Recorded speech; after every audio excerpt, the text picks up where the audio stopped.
بسم اللہ الرحمن الرحیم۔ جمہور کی آواز۔ ایک سابق وزیر اعظم کو عالمی میڈیا بے آبرو وزیر اعظم قرار دے دے تو بندے کے ذہن پہ کیا گزرتی ہے؟ توبہ توبہ۔ یہ ہوا، قرار دیا گیا، کیونکہ قیدی 804 جو ہے عمران خان، وہ آکسفورڈ یونیورسٹی کے چانسلر کا الیکشن لڑنا چاہ رہے ہیں یا لڑ رہے ہیں، لیکن ان کے خلاف سخت اشتعال پایا جاتا ہے، مظاہرے شروع ہو گئے ہیں، اور ایک پٹیشن جو ہے، بلکہ درخواست جو ہے وہ ان کے خلاف دائر کر دی گئی ہے۔ دوسرا، یہ جو بلوچستان میں لاپتہ افراد کا معاملہ ہے، اس کے اوپر یہ جو کالعدم تنظیمیں ہیں، BLA یا یہ جو ایک افراڈن خاتون ہے مارنگ بلوچ، انسانی حقوق کی نام نہاد علم بردار، اور پنجاب کے لوگوں کے قتل عام پر خاموش رہنے والی، مذمت تک نہ کرنے والی یہ مارنگ بلوچ اور اس کے پیروکار، جو لاپتہ افراد کے نام پر مارچ کرتے ہیں، احتجاج کرتے ہیں، دھرنے دیتے ہیں، ان کے لیے ان کے منہ پر یہ تماچا ہے کہ یہ لاپتہ افراد دہشت گردی میں ملوث ہیں، خودکش حملوں میں ملوث ہیں۔ اس کی بھی حقیقت آپ کو بتاؤں گا، لیکن سب سے پہلے برطانوی اخبار ڈیلی میل کی آج شاہ سرخی ہے، اور اخبار لکھتا ہے، اخبار بلکہ قرار دیتا ہے کہ عمران خان ایک بے آبرو وزیر اعظم ہے، ڈسگریسڈ پرائم منسٹر، ڈسگریسڈ پرسن، بے آبرو وزیر اعظم کا خطاب دیتا ہے اس کو، اور اس کا وہ فیصلہ کہ آکسفورڈ یونیورسٹی کے چانسلر کا الیکشن لڑنا ہے تاکہ وہ جیل سے رہائی پا سکے، وہاں جا سکے، اس کو وہاں پہ بلایا جائے۔ یہ ساری گیم اس کی رہائی کی ہے، اور اس میں برٹش ہائی کمشنر یہ جین میریٹ، پچھلے دنوں بھی ہم نے پروگرام کیا تھا،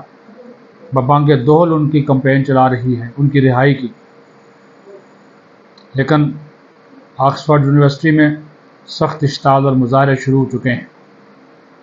اور یونیورسٹی کو غم و غصے سے بھری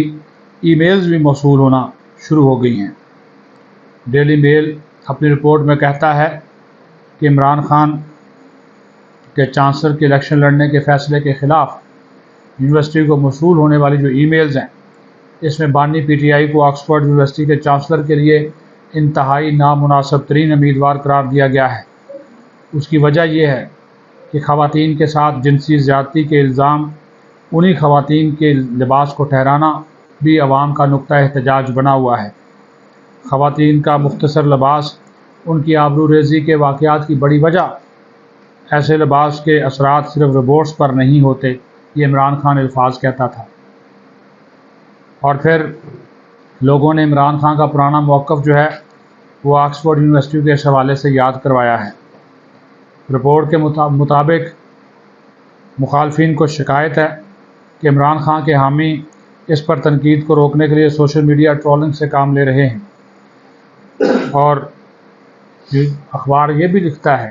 کہ عمران خان کا چانسلر کا الیکشن لڑنا اسے داغدار کر دے گا۔ عمران خان دہشت گردوں اور طالبان کا حامی ہے، اور اس نے قومی اسمبلی سے خطاب میں اسامہ بن لادن کو بھی شہید کہا تھا۔ اسی طرح ایک جو ہیں وہ برطانیہ میں پاکستانی ہیں، خرم بٹ، انہوں نے عمران خان کے خلاف ایک پٹیشن جو ہے وہ دائر کی ہے، جس میں انہوں نے کہا کہ بانی PTI مالی کرپشن میں ملوث ہے، بدعنوانی پر توشہ خانہ کیس میں سزا سنائی گئی ہے، وہ چانسلر آکسفورڈ یونیورسٹی جیسی معتبر جو یونیورسٹی ہے اس کے چانسلر بننے کے اہل نہیں ہیں۔ اس نے بدعنوانی کے شواہد بھی وائس چانسلر آفس میں جمع کروائے ہیں، اور القادر ٹرسٹ میں 190 ملین پاؤنڈ کے کیس کی تفصیل سے بھی یونیورسٹی کو آگاہ کر دیا گیا ہے۔ اور اب یہ کہا جا رہا ہے کہ ان قابل تردید شواہد کی روشنی میں امکان ہے کہ انہیں شاید چانسلر بننے کا